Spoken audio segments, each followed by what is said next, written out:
Hi, I'm Ruth Molman. We are in the home of Nancy and John Williard and family, and they live in the John Garfield House, which was a very early house in Farmington. It was built very soon after they established the mill in Sleepy Hollow.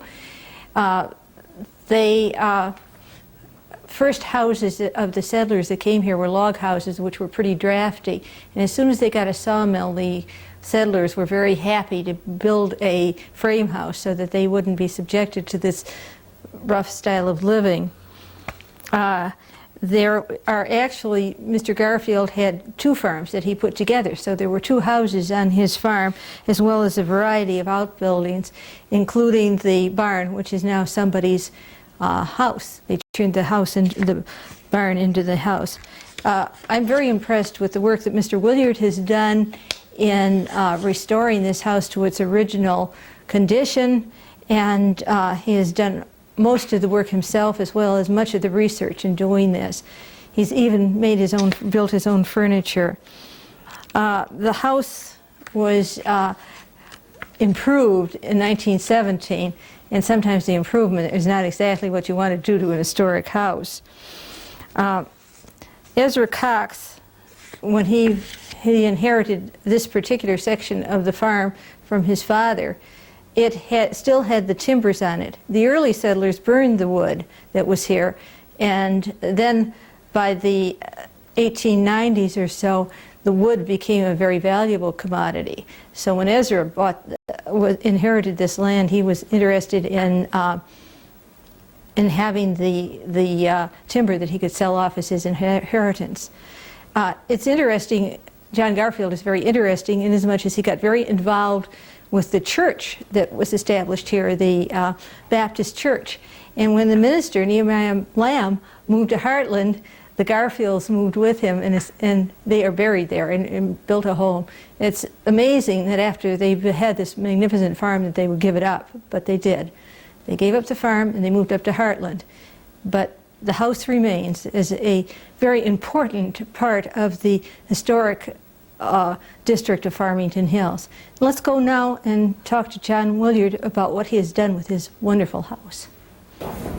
We are in the kitchen of the Williard house. This is John Williard and his daughter Bonnie. Hi. And before us we have a model of the John Garfield house that John had made. Now he can tell you about his house by pointing to his little model here. Would you tell us something about this model, John? Sure. This is a model that we did for getting our plans approved at your Historic District Commission. The addition back here isn't exactly the way we built it, so it's a little bigger than what we actually built. But this shows the configuration of the house today. However, I thought I could show you how the house has changed over the years. Maybe we'll just go backwards. So Bonnie, why don't you give me the old edition that was on, and then you can put that one away. And this is the way the house was when we bought it in 1980.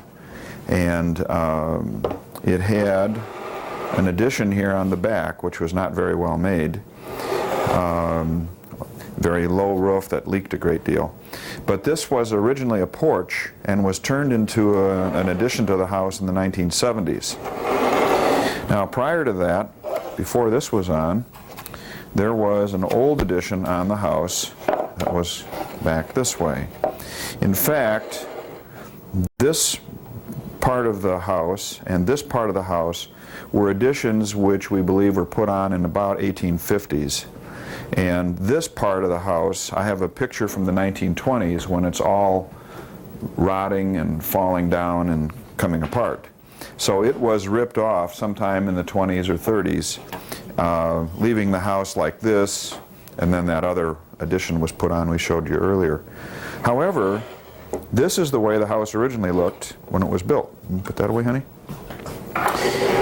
And it is has a small room here, which is just this way, which we'll see in a few minutes, and that was the original kitchen to the house. And the house has a series of rooms across the back, and 4 main rooms in the main part of the house, and we'll be going through that. This house is a Greek Revival house, and it is gets its name from the style of architecture that became popular in the late 1820s. Actually, it was made popular by Thomas Jefferson.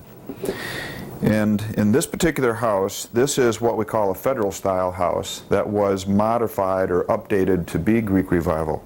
These federal style houses were popular from about 1790 through about 1830.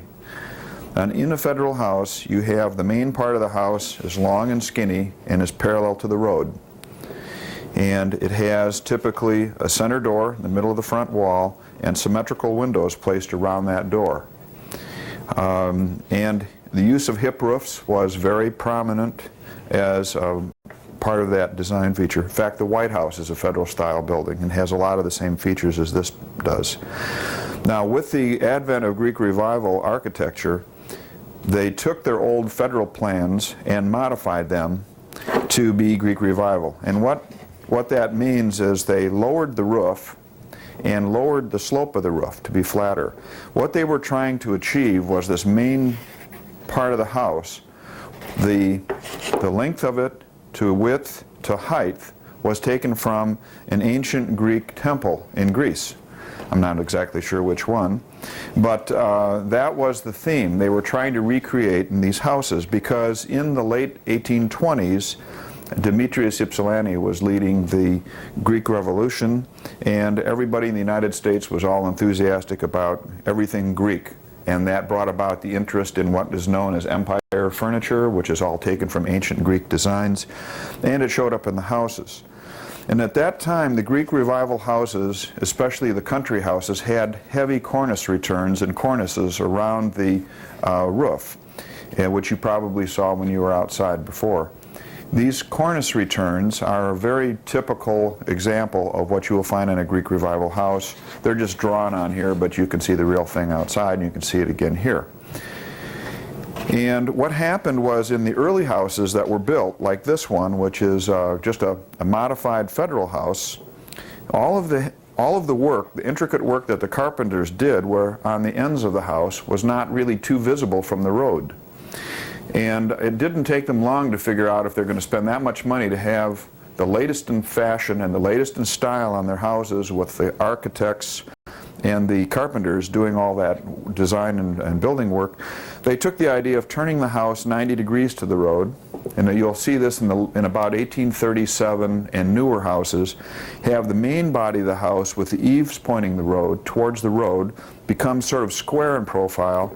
Typically we'll have the door off to one side with windows then going off from there, and quite often with another wing going on.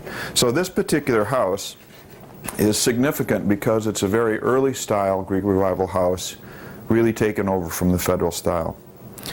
And the inside of the house is very much in the federal style. It's very thin, lightweight moldings. Everything is flat. There's no curved lines in the house anywhere. So with that, we can take a look at the rest, okay? Let's go look at the original kitchen. Okay. What's left of it. Come in here. Okay, so This is was the kitchen, now it's a, what do you use? Well, it's going to be a foyer. It's the last room that's being restored, and you can see that it's not quite done yet. Underneath all of this flooring is the original ash floor that was used in those days in the kitchen, tongue and groove ash flooring. And underneath that is a cistern where they used to collect the rainwater for washing purposes and so on. When this house was originally built, there were 3 doorways here actually. This one went to a pantry that was kind of long and skinny, and there's a window back there. And then this was a stairway to the basement. And then this, of course, went to the rest part of the house.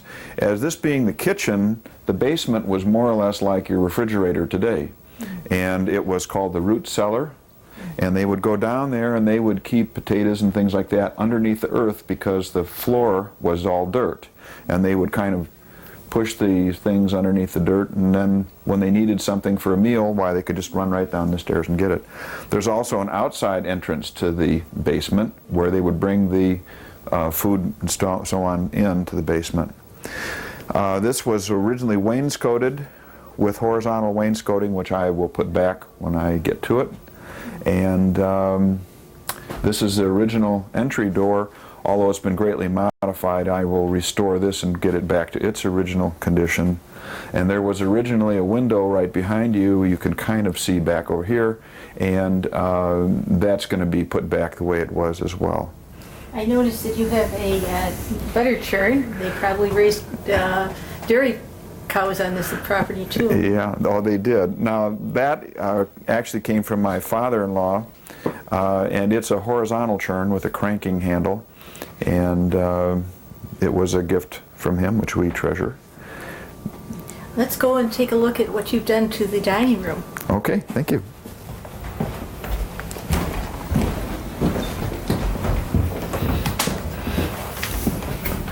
This room is very significant, I guess. You made most of the furniture, John, and I noticed the woodwork, how it's a little more elaborate than what we saw in the kitchen. Yeah, the woodwork, really I wanted to spend a little more time talking about, and also in working on the house I uncovered a lot of things which I think might be interesting for people to see. First of all, I'd just like to point out that when we got the house, it had been totally made over in 1917, and everything had been ripped up and torn up and moved around. Windows had all been changed, the flooring had oak put on top of it. All of the trim was oak, all of the doors were oak. The stairway that goes upstairs that we'll see a little later was turned backwards from the way it was originally built, and actually you went upstairs from this corner of the dining room over here. Now this room was originally sort of the original family room. If you weren't working out in the fields on the farm or sleeping, here's where you were, because there was nothing to do anywhere else other than here. The women would gather in here for sewing. They would eat their meals here. They would sit around and talk here. In the wintertime, there was an iron stove over in that area. It had a stovepipe that went up through the ceiling to heat this half of the house. There was a similar one on the other half of the house. We'll look at that a little later. Anyway, this is an original door to the house that was on the garage out back. And the upper part of it had been cut open and a piece of glass in it, and I restored it and put it back in its original place. All the hinge holes matched up and everything, so I was real fortunate there. Everything worked out well. Is the lock a reproduction? Or? The lock is a reproduction, yeah. That sort of stuff really doesn't last very long, especially once it gets ripped off a house. Now, the house had been totally changed in 1917. In fact, I talked to a woman who used to live across the street who remembers, she was a little girl then, she remembers when they did the house, and she said that the Tuttles, who bought the house at that time, modified it and didn't even move in for quite a few months until they were done modifying the house. She said before they bought it, it was just an old farmhouse. Mm-hmm. And then they made it into this wonderful house. And I've been trying to change it back ever since. Anyway, when I took up the old oak flooring, you could see from the paint marks on the floor when they had painted the old baseboards and the paint would kind of slop down on the floor, you could see where every wall was and where all of the trim was. When I took down the newer walls and things that were put in 1917, we found pieces of the original woodwork that had been cut up and used as bracing. For instance, this piece of wood here was inside of a wall as a brace, but actually by carefully studying it, I could see that it was part of the door jamb, and this was the bottom part of it where the threshold plate would cover for the door. And in fact, by studying the size of it, there is no other location in the house that it could have been from other than right down here. So when I recreated this door frame, this is the heart of what I started with. And as far as the baseboards are concerned, I have a couple here that I wanted to show you. The baseboards, you might be able to tell, are in two levels. There's a lower baseboard and an upper baseboard. This is part of a lower baseboard here. It's been cut in half with a saw and used as bracing and wall boards inside of a wall. But here you can see the original paint. This is the original fake wood graining that they painted on the trim of the house. That's the way the interior of the house was, which my wife hates, of course, so we weren't going to redo that. But this was, just hold that right like that, Bonnie. Okay. That was the lower part of the baseboard, and this is the upper part of the baseboard here that fits on top of it. And it's something like this. In fact, on this end, you can see this is from a corner, and you can see they did kind of a fancy cut on that in order to get it to fit in a corner. When I put the baseboards back, I was able to use these pieces and a number of others that I have like this to reproduce the stuff exactly as it was. Here is a piece of window trim which would have gone like this, only this is from another room. And again, you can see the wood graining on here. It was originally wider, and part of it's been cut away, and there was a second molding applied on top of it in the other room, not in this room, and that's why we have this extra paint line here. So that's using these pieces as detective work while you're able to put it all back together. This piece of wood came from this ceiling, and it was part of the bracing in between the floor joists. And the thing that's interesting about this is you can see in the old wood were cut on water-powered vertical saws that cut up and down like this. And this is an end piece. When it got to the end of the log, the piece would split off. And these were just used for miscellaneous junk. So this was the end of it where the saw had stopped cutting and the rest of it split off, and it was used for bracing, like I say. Put that on the floor, honey. Cut in Sleepy Hollow? Well, it's hard to say. It could have been. Here is another piece of trim that would have been used around a window somewhere. It has that bevel cut that you see everywhere in this house. However, this is a piece left over from the building of the house, and it was nailed with these old square nails in this way, and it was actually used to help support plaster, lath, and plaster somewhere else. So that also is a nice piece. And here, why don't you put this down there, honey? You have the nails here. Yeah, I'm going to show you. I'm going to tell you about that in just 1 second. This is part of the door jamb from the door behind us. So when we go through there, I'll bring this along and I'll show you what that looks like. You have to be very careful with that. When I was working on the roof, up actually back here, up on the roof, I took some of the trim off that was old and rotten, and this was inside. This is an old original box of nails, and the carpenter that was building the house left them up in there and forgot about them. Now it's old and rotten and falling apart, and I have it sitting on another board for support, but it gives you some idea of what a box of nails was like in the 1830s. And here is the old square nails, pretty badly rusted, but never been used. Anyway, just the same. So I thought that was pretty interesting. And when I was working outside the house, just in this corner, I was replacing some siding, and in the corner there's a diagonal corner brace, what they call a wind brace. And inside there was a nail nailed, and this was hanging from it, like it had been deliberately hung up in there. And Bonnie thinks it's part of a horse harness, and I think it was too, but it would have been from the time period of the building of the house, and it's kind of unusual that it would have been hung up in that corner like that. It could have been something like where they used to hang tack for horses. Well, with the plaster on the inside, I don't know. Of course, it's hard to know exactly how it got there. Of course, some of the things you find are not that old, but this is still a fairly old Faygo bottle from Detroit. When our addition was being built a couple of years ago, when they dug for the basement, they found many things, most of which they took with them, but they did give me a couple of things. This old, what they call this, a... Flask. no, there's a name for it, a watermelon seed bottle or something like that. I might not have the terminology right, but it's very old glass, very old bottle. And this old spoon were part of what were found back there. When I first bought the house, and the next room over, which we will, well, after we go in the bedroom in the back, we'll go over there, there was a big stone fireplace that had been put on in the 1917 modernization of the house. And inside the chimney was this old hinge that was being used as a support iron. built into the chimney. And if you take a close look at it, this is all hand forged by a blacksmith with very, very old bolts and handmade nuts with a very interesting end on it here. And this would have been probably, see, from a very thick door originally, probably from the original barn. By the way, the original barn is our next door neighbor's house, although greatly changed, but that's what it was originally.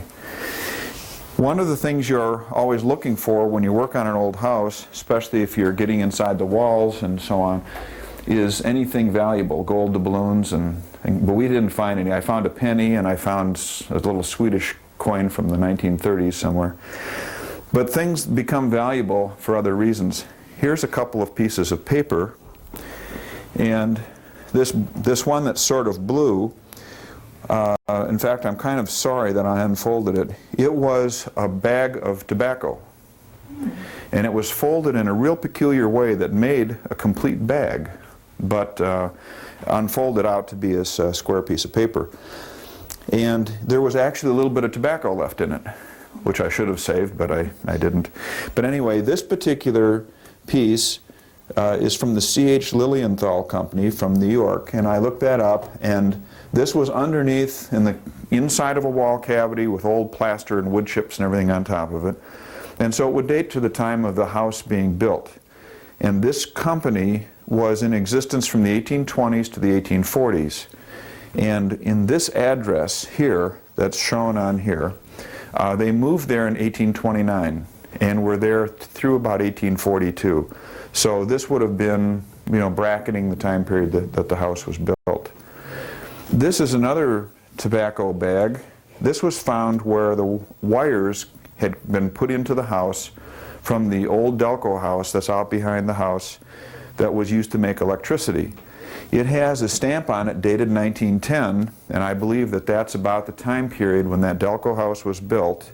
It would have been built on the site of the original windmill and water well, and it generated DC current for the use in the house. In that time period, it cost $700 a pole to have Edison put electricity to your farm. So if you lived miles away from the nearest electricity, you couldn't afford your own electricity, even though the rest of the world had it, so you made your own. Well, they didn't get electricity to this part until 1930, I believe. I think you're right, yes. Anyway, from here, let's go back here and look at my son Joey's bedroom.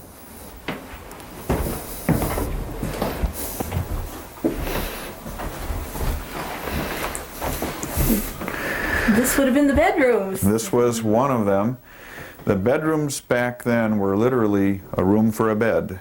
Most people only had 1 or 2 changes of clothing, so they didn't have need for a lot of storage space. Around most of the bedrooms in that time period was a wooden hanging rail like you see here. It completely encircles this room. And there would have been nails or pegs, and your extra clothing would have just hung on the wall until you needed it. Mm-hmm. And back over this way is a doorway that leads to the only closet that the house had at that time, which was underneath the stairway going up to the second floor. And so this room, as we said, was a fairly small bedroom, but then adjoining it over here is an even smaller room which made another bedroom. The working hands that would help in farming would live with the farmer. It was very common for young girls to be servant helpers for the mother of the house, and young boys to be field hands, and they would live with the family. In fact, some of the early censuses from this house show just exactly that going on. This room back through the doorway here is just big enough to get a bed in, and not much more. Today, my son Joey uses both of these rooms as his bedroom, plus the closet underneath the stairway to kind of expand out a little bit, but it's still awfully tight for him. You can see he likes sports a lot. Oh, yes. Very talented young man. More than a million cars. Let's go take a look at the parlor. Okay.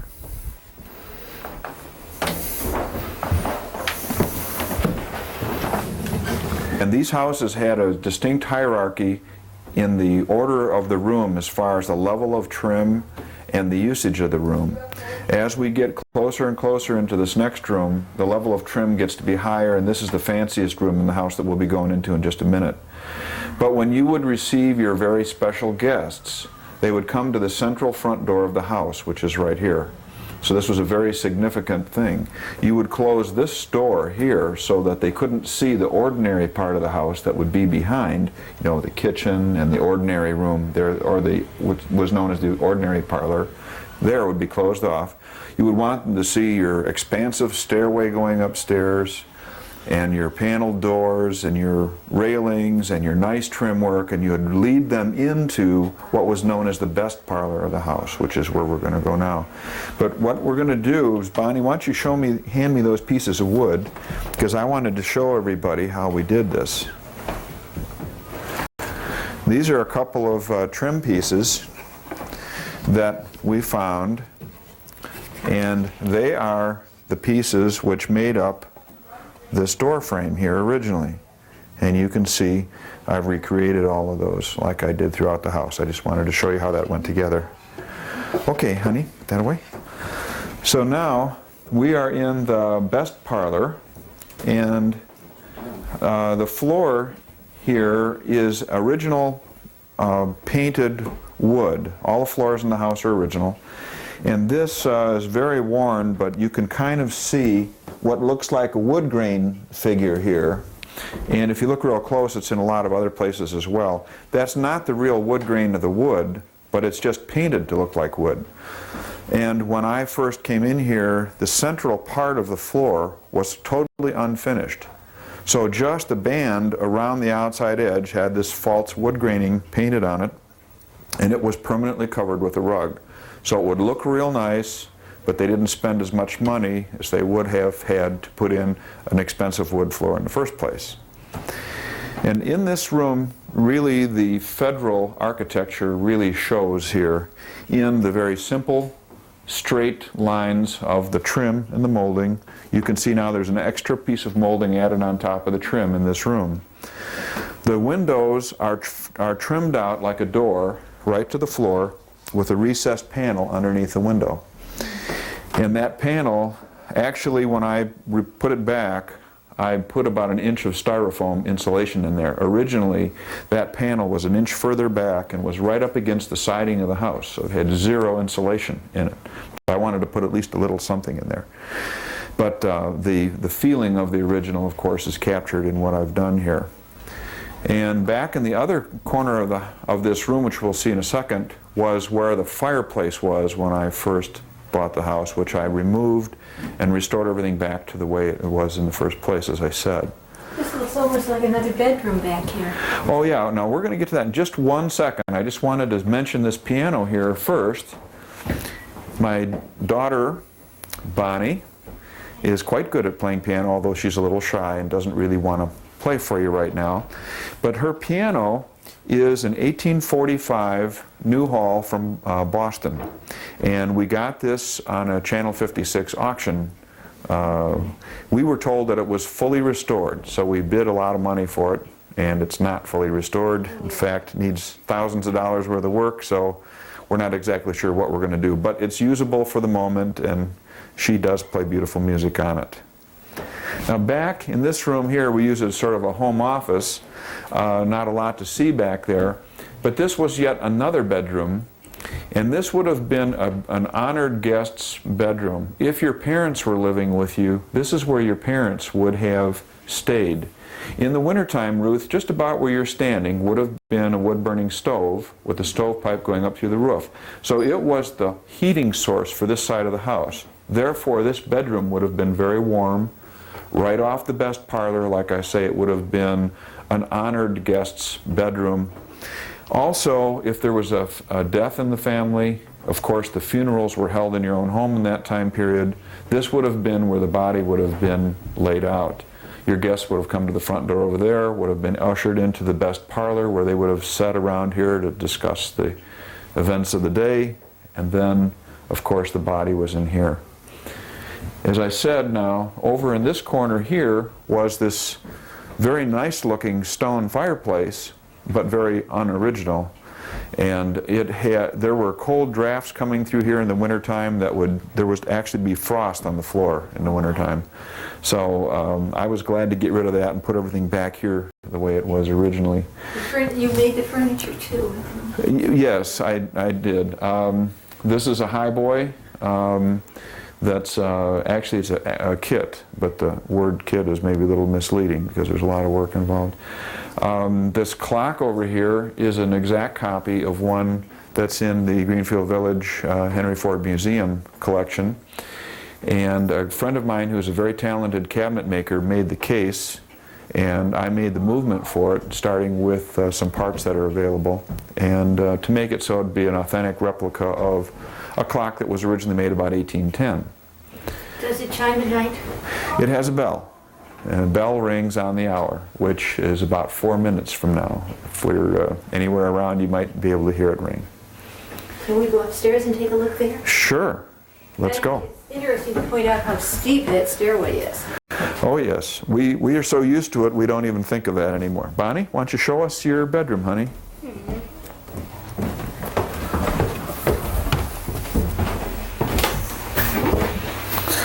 Okay, now this is a stairway that I just recently finished, and it's all done and right on the original marks that were on the wall and everything from the original stairway.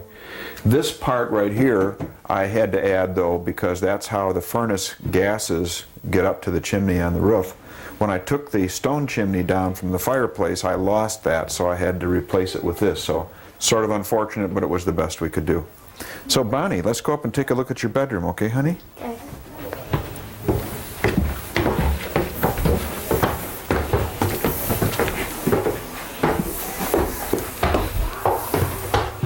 Paper is certainly charming, John. Well, thank you, Ruth. Really have the effect of the period, and I think that people can notice the way the ceiling is sloped here for this particular period. Did you make any of the furniture in here? Well, let me see. No, actually I didn't. So this is one room I can't talk about furniture in. Anyway, this is Bonnie's bedroom, and this was the second largest bedroom in the house when the house was built. And in these Greek Revival houses, as I said before, when they tried to keep those Greek proportions to everything, as the house got smaller, the roof came down closer to the ground in order for all of those ratios to work out. When that happened, the ceiling height on the second floor kept getting lower and lower, and when you get into really small houses that were trying to keep to that style, these angled parts of the ceiling would come almost right up to the top of the roof, and there would be very little room to walk back here. And we'll show you in a second what the front windows look like. They get real small too, and as the house gets smaller, they screech down to almost like basement-style windows. Now, the second floor here is virtually completely intact. It has all the original trim. This room was originally painted with false wood graining to look like white oak, which my wife made me paint over, but I respect her wishes, and so I painted it white for Bonnie. And like I say, the floors are all original. Originally, the stovepipe from downstairs would have come up through the wall, through the floor, excuse me, up in this area. It would have turned 90 degrees, would have went through this wall and into the chimney, which is in the other room over there. And that's how this room would have gotten heated, from just that little bit of pipe. So it was important, if you had a door, to keep it closed in the wintertime if you wanted to stay warm. Bonnie has a collection here. She's going to tell us about it. Yeah. Okay, my collection is my toy horse collection. I have 87. And my dad built me this stable right here to hold all of them. Unfortunately, it was not big enough because I got a lot more. So. What's your favorite horse, Bonnie? I don't know. You don't know? They're all favorites, right? Yeah. Great. Let's go look at the other bedroom. Okay.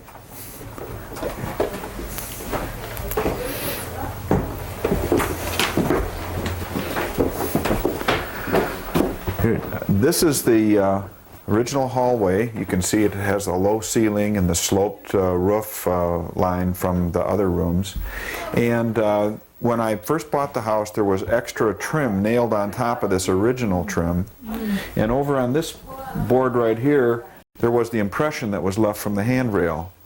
And between that and the marks that were on the floor, I was able to put the railing back the way it was. So why don't we go on and...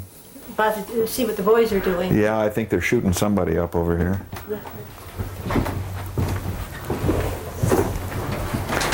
Oh, this is lovely. This is Johnny's room. Yeah, Johnny's joining us now. Hi, pal. Hi. And this is his bedroom. This was the best bedroom in the house when the house was built.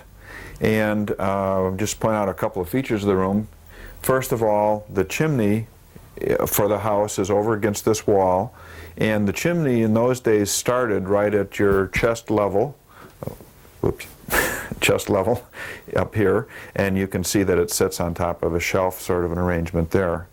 As I said before, the windows on these Greek Revival houses got pushed real close to the floor due to the architectural design of the house, and when houses got smaller, these windows became just like a basement window, and if a house was fortunate enough to be really large, then you could have full-size windows, but these windows were typically closer to the floor. And again, this room is essentially all original. There's a little door over there that goes out under the eaves, which we try not to use. And other than that, Johnny, it's your bedroom. I don't know if you have something you want to say about it. It has a little ceiling. And as Johnny keeps growing, My son is very neat and organized and keeps his room in beautiful condition all the time. well, now we can go down and take a look at the basement and see how the house is put together. Okay. Can we point out that there is your roofing material? Is that the special shingles? Those are cedar shingles, and we have copper flashing to try to duplicate probably what would have been here in the first place. You can see it from this room. It's Yeah. kind of neat. Yeah, it's a nice view out here, especially early in the morning. This faces the east, and you get a lot of nice sunlight in the morning, don't you, John? You see the carriage house. Too bad there isn't a horse or two there. Bonnie to ride. Yeah. Well, let's go on downstairs and see. Okay, the great. basement.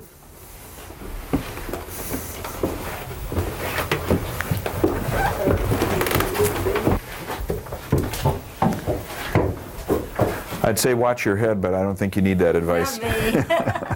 Not me. John, this is where the main part of the house where you can see how it's put together. Tell us something about what we have down here. Okay, well, this house is a post and beam structure, and it's completely framed in oak. And the beams, which you can see one here, is all hand cut. These are adze marks, which they used to take the round trees and get them into a square shape. And then the vertical parts are the posts, which are inside the walls, so you can't really see them. The floor joists here, and this being an earlier house, the floor joists are still logs, and many of them, as you can see back here, still have the bark on them. And it's not, from an engineering point of view, a real great way to build a floor, but it's what they did back in those days. And the walls are, you can't see them too clearly, but They're stone walls. They're 30 inches thick, and they've been painted on the inside. The post and beam structures all fit together with tongues called tenons fitting into square holes called mortises.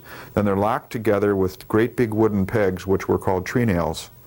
And back over in that corner over there, there's an example of that, and you can see how those all fit together. And that it's not made like your houses are today. It's made more like a boat than a house, really. You're going to show me the fireplace that we didn't get a chance to Oh. look at. Let's go up and take one look at that, and then we can be on our way here. Sounds great. Okay.